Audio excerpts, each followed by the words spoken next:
ചർച്ചയിലേക്ക് വരും മുമ്പ് ഞാൻ നേരത്തെ പറഞ്ഞ ആ 9ാം ക്ലാസ് വിദ്യാർത്ഥിയുടെ രക്ഷകർത്താവ് ചേരുന്നുണ്ട്. ചേട്ടൻ എന്നെ വിളിക്കുമ്പോൾ പറയുകയായിരുന്നു 9ാം ക്ലാസ്സിൽ പഠിക്കുന്ന മകളാണ്, അവൾ പഠിക്കാൻ നല്ല മിടുക്കിയായ വിദ്യാർത്ഥിയാണ്, നൃത്തമടക്കമുള്ള എക്സ്ട്രാ കരിക്കുലർ ആക്ടിവിറ്റിയിലൊക്കെ സ്കൂളിൽ വളരെ മികച്ച പ്രകടനം നടത്തുന്ന മിടുക്കിയായ ഒരു വിദ്യാർത്ഥിനി. ആ കുട്ടി ചെന്നുപെട്ട ഒരു റാക്കറ്റിൽ പെടുകയും താങ്കൾ വളരെ യാദൃശ്ചികമായി കണ്ടുപിടിക്കുകയും ആ കുട്ടിയെ രക്ഷയെടുക്കുകയും പിന്നെ അതിനെതിരായ ഒരു പോരാട്ടമായി താങ്കൾ ഇറങ്ങിയ കാര്യമൊക്കെ പറഞ്ഞ് ഒരു 3 ദിവസം മുമ്പ് താങ്കൾ എന്നെ ഫോൺ വിളിച്ചു. ഈ പ്രേക്ഷകർക്ക് വേണ്ടി ഒന്ന് പറയാമോ, താങ്കളുടെ 9ാം ക്ലാസ്സിൽ മാത്രം പഠിക്കുന്ന മകൾ എങ്ങനെയാണ് ഈ ലഹരിയിലേക്ക് പോകുന്നത്? ഒരു 10 മാസം മുമ്പ്, 10 മാസമായിട്ടുണ്ടാവും, ഇൻസ്റ്റാഗ്രാം വഴി ഒരു പയ്യനായിട്ട് ഇങ്ങനെ ചാറ്റിങ് തുടങ്ങിയായിരുന്നു. ഞങ്ങൾക്കത് ആദ്യം അറിയില്ലായിരുന്നു. സ്കൂളിൽ ടീച്ചർ വിളിച്ച് പറഞ്ഞപ്പോഴാണ് ഞങ്ങൾക്കിത് മനസ്സിലായി ഞങ്ങളിത് വാണിംഗ് കൊടുത്ത് നിർത്തിച്ചതായിരുന്നു. വീണ്ടും ഇവർ തമ്മിൽ വീണ്ടും ചാറ്റിങ് തുടങ്ങി. അതൊക്കെ ഞങ്ങളുടെ ഫോണിൽ നിന്നല്ല, സ്കൂളിൽ വേറെ കുട്ടികൾ ഫോൺ കൊണ്ടുവരും. അപ്പോൾ അതിൽ നിന്നാണ് വീണ്ടും ഇവർ തുടങ്ങിയത്. അങ്ങനെ തുടങ്ങി അവസാനം ഇപ്പോൾ 2 ആഴ്ച മുമ്പ് ഇവൻ്റെ ശല്യം സഹിക്കാൻ വയ്യാതെ പോലീസിൽ പരാതി കൊടുക്കേണ്ടി വന്നു. ഞാൻ ഇവൻ്റെ വീട്ടിൽ ചെന്നായിരുന്നു. വീട്ടിൽ ചെന്നപ്പോഴത്തേക്കും ചേട്ടൻ വീട്ടിൽ നിന്ന് പോക്കോ, ഞങ്ങൾ വേറെ മൂഡിലാണ്, തട്ടിക്കളയും എന്നുള്ള രീതിയിലാണ് ഇവർ പറയണത്. പിന്നെ ഞാൻ 10ാം ക്ലാസ്സിൽ പഠിക്കുന്ന കുട്ടിയാണ് എന്ന് പറഞ്ഞാൽ ലഹരി കൊടുക്കുന്ന ആള്, അതെ, സപ്ലയർ.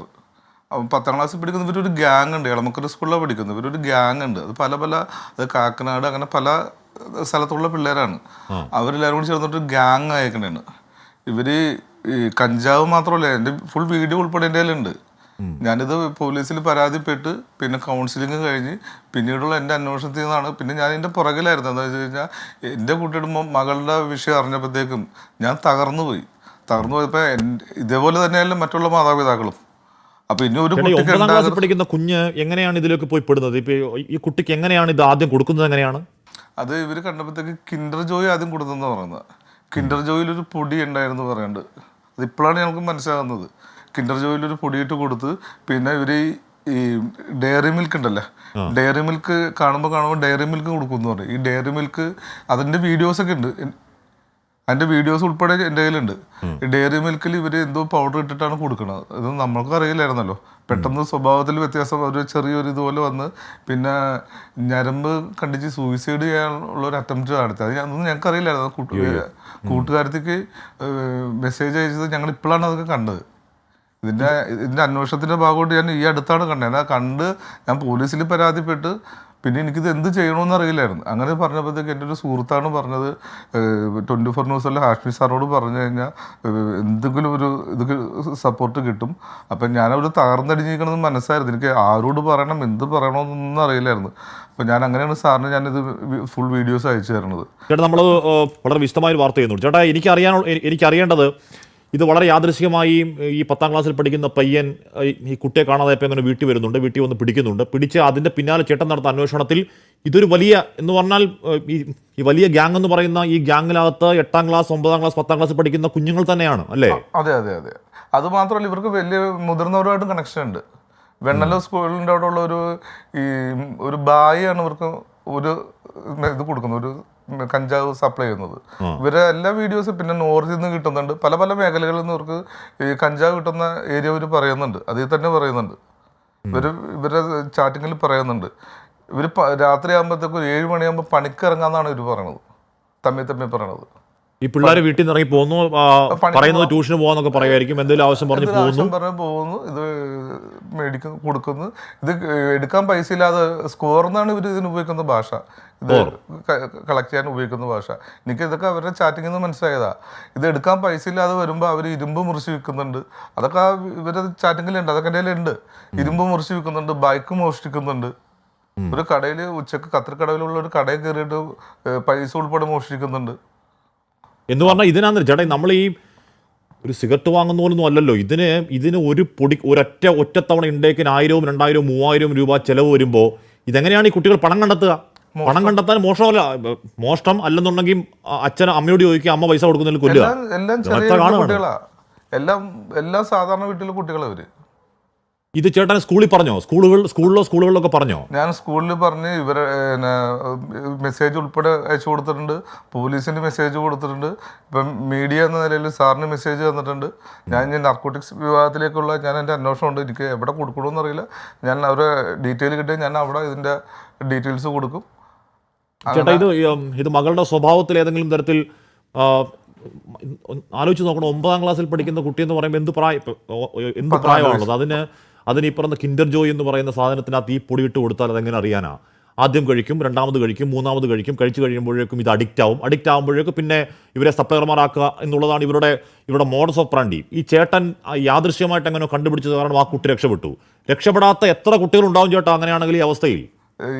എൻ്റെ അന്വേഷണത്തിൽ ഇവിടെ പഠിക്കുന്ന മിക്ക സ്കൂളുകളിൽ ഇവരുടെ ഗ്യാങ്സ് ഉണ്ട്, അതായത് ചങ്ങലകളുണ്ട്. ഞാൻ സ്കൂളിൻ്റെ പേരൊന്നും എടുത്ത് പറയണില്ല. മിക്ക സ്കൂളുകളിൽ ഞാനത് ഡീറ്റെയിൽസ് തരാം. ഡീറ്റെയിൽസ് ഞാൻ സാറിന് കുറച്ചിട്ടുണ്ട്, കുറച്ച് ഡീറ്റെയിൽസ് എടുക്കുക. ഇനി ഇതിൽ ഒരാളെ പിടിച്ചിട്ട് അവരുടെ മൊബൈലിൽ എൻ്റെ ഇൻസ്റ്റാഗ്രാം എടുത്തു കഴിഞ്ഞാൽ എൻ്റെ ഫുൾ ഡീറ്റെയിൽസ് കിട്ടും.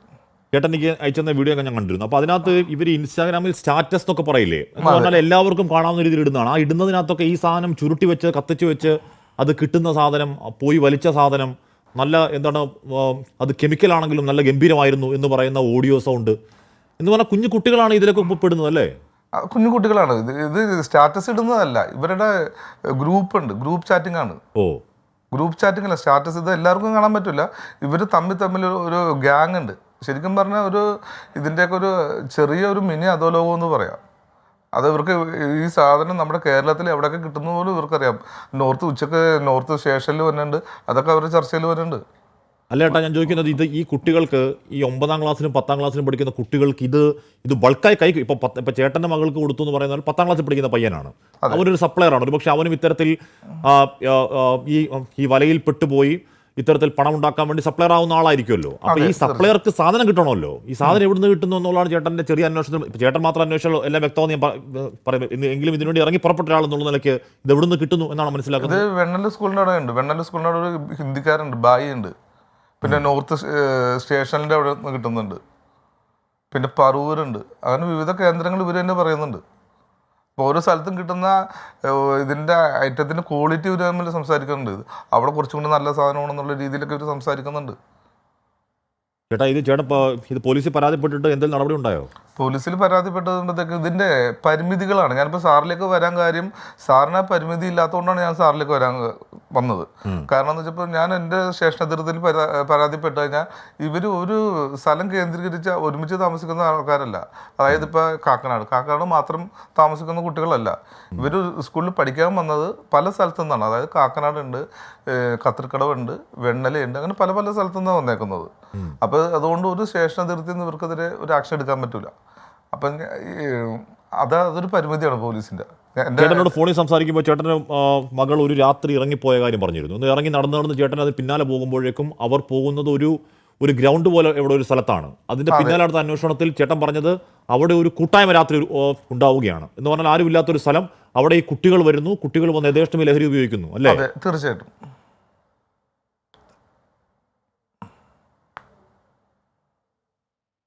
ഇതാരുടെ ശ്രദ്ധപ്പെടുന്നുമില്ല.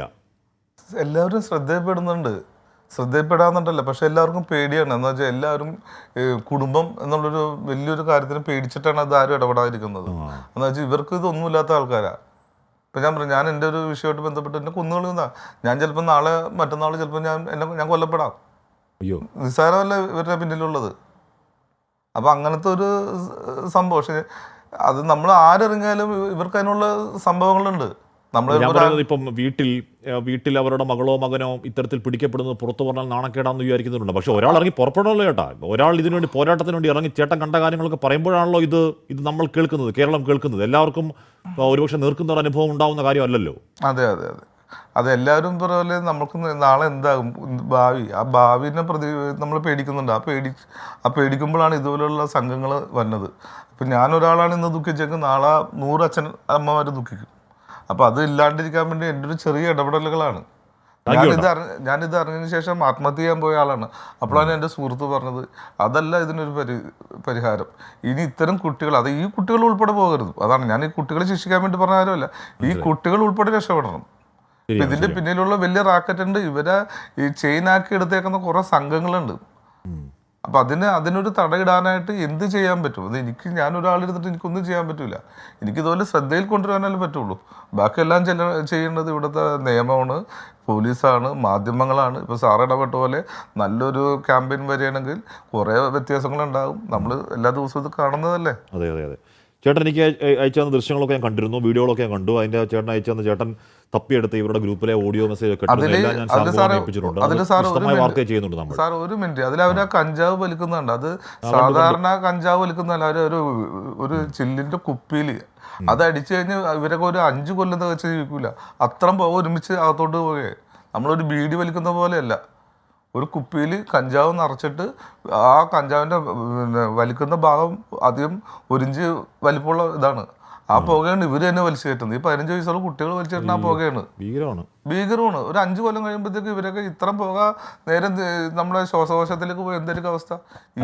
കഞ്ചാവല്ല ഇപ്പോൾ നമ്മൾ കിൻഡർ ജോയിലിട്ട് പൊടി എന്നൊക്കെ പറയുന്നത് പറഞ്ഞു കേട്ടിടത്തോളം, നമ്മൾ ഈ ചർച്ചയ്ക്ക് വേണ്ടി കുറേ നാളായി നോക്കുന്ന കേട്ടിടത്തോളം അത് കഞ്ചാവൊന്നുമല്ല. അത് ഈ പറഞ്ഞ MDMA എന്നൊക്കെ പറയുന്ന ഇവർ മെറ്റൽ അല്ലെങ്കിൽ എന്താണ് റോക്കോ കല്ലോ മെത്തോ എന്തൊക്കെ ഇവരുടെ കോഡ് ഭാഷ ഉണ്ടല്ലോ, അത് പറയുന്നത്.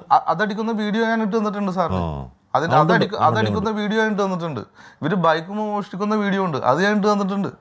ചേട്ടാ എന്താ പറയുക, നമ്മൾ അതിൻ്റെ ഒരു ഓതൻറ്റിസിറ്റി ചെക്ക് ചെയ്യാന്ന് പറഞ്ഞാൽ നമ്മുടെ ഉത്തരവാദിത്തമുണ്ട്. അപ്പോൾ അത് ഞാൻ എല്ലാം നമ്മുടെ S. ശ്യാംകുമാറിനെ ഏൽപ്പിച്ചിട്ടുണ്ട്. വളരെ വിശദമായിട്ട് ഒരു വാർത്ത നമ്മൾ ചെയ്യുന്നുണ്ട്. ചേട്ടാ എന്തായാലും ഞാൻ അങ്ങനെയൊക്കെ എത്താം. എന്തായാലും താങ്കളുടെ ആ ധൈര്യത്തിന്, ആ ഇടപെടലിന് ആദ്യം തന്നെ അഭിനന്ദനങ്ങൾ അറിയിക്കുകയാണ്. കാര്യം ഇടപെടൽ അറിയുമ്പോഴാണ് ഇത്രമാത്രം ഗ്രൗണ്ടിൽ ഭീകരമാണ്. നമുക്ക് നേരത്തെ അറിയാമെങ്കിലും ഒരാൾ നേർക്കുനേർ അനുഭവിച്ച കാര്യം പറയുമ്പോൾ അത്രയും ഉണ്ടല്ലോ. ഞാൻ അങ്ങനെയൊക്കെ എത്താം.